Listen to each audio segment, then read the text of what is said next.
Chapter 1 of the same book of James that we should count it all joy when we fall into diverse temptations. The same book, chapter 1 says, "Blessed is the man that endureth temptation, for when he is tried, he shall receive the crown of life which the Lord our God has promised to them that love him." Now, when we are afflicted, we spoke about today, we're talking about a new thing. We're talking about God showing up in our situations. We're talking about an unexpected move of God. We're talking about God blowing our minds. We're talking about after God moves, we're standing in awe. If we know that God is about to do a new thing, if we know that God is about to show up, if we know that God is going to move on our behalf, then even when we are going through our suffering and affliction, even when our patience is tried, even when our faith is put on the line, we have faith, we have hope, knowing that God is still going to move, that God is still answering, that God is still moving on our behalf. Verse 17 and 18 says, Elias was a man subject to like passions as we are, and he prayed earnestly. So we see the power of prayer.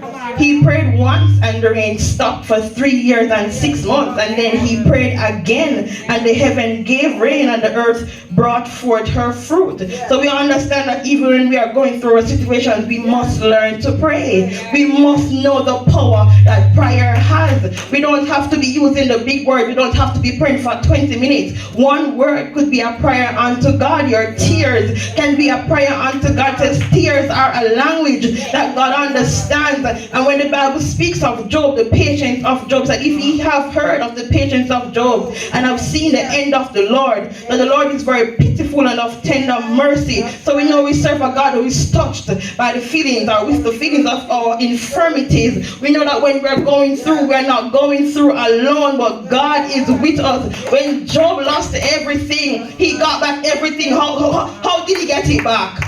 Double, 100-fold. He got back twice the amount that he lost. And so we are talking about New Year, moving from 2021 going into 2022. And I know, as I said this morning, we're talking about a new thing.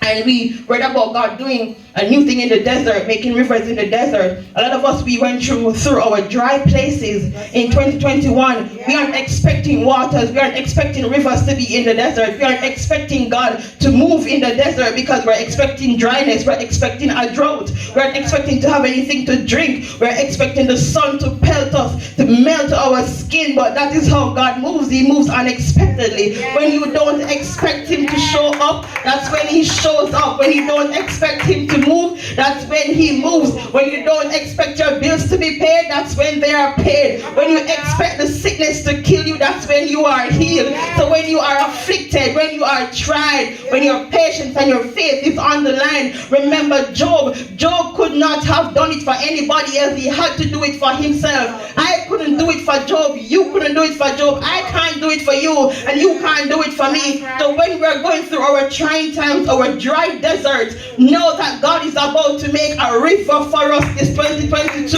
in the desert. So when you are not expecting a blessing, expect a blessing. When you are not expecting God to move, expect God to move. When you are not expecting newness, expect newness. Walk every day knowing that something is about to happen. And if it doesn't happen today, it will happen tomorrow. And if it doesn't happen this month, it will happen next month. Because the promises of God are very sure. The Bible says that they that trust in the Lord will never be ashamed. And if you know you trust in God, if you know you have faith within Jesus Christ, if you know where you stand, if you know that you stand on the solid rock, the rock which is Jesus, no temptation, no affliction, no suffering, no pain. The Bible says to count it all joy. Tell yourself this morning that it is all joy.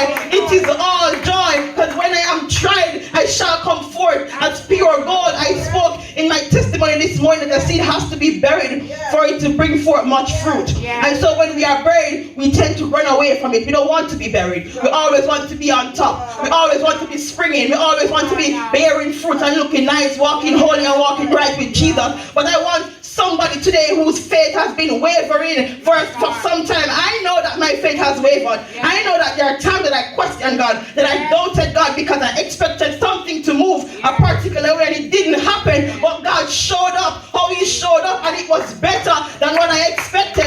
So walk in the newness this year. Walk in knowing that Jesus is about to move, or you did not expect him to move. But the good thing about God is even when we don't expect him to show up a particular way, even when we don't expect him to do B, even when we don't expect him to do C, he blows our mind, and then we are left standing ashamed, thinking to ourselves, how could I have doubted God? How could I have questioned God? Knowing that I serve a faithful God, knowing that if he did it for me 2021, he can do better for me 2022, knowing that he is able to take me through another season, knowing that he is able to provide, to supply all my needs. The psalmist said, I've delighted myself in the Lord, but that's what the exact word said, delight yourself in the Lord, and he shall what? Give you the desires. He shall grant you, shall give you the desires of your heart. Delight yourself in the Lord for this 2022 and expect newness from God. God bless. Amen.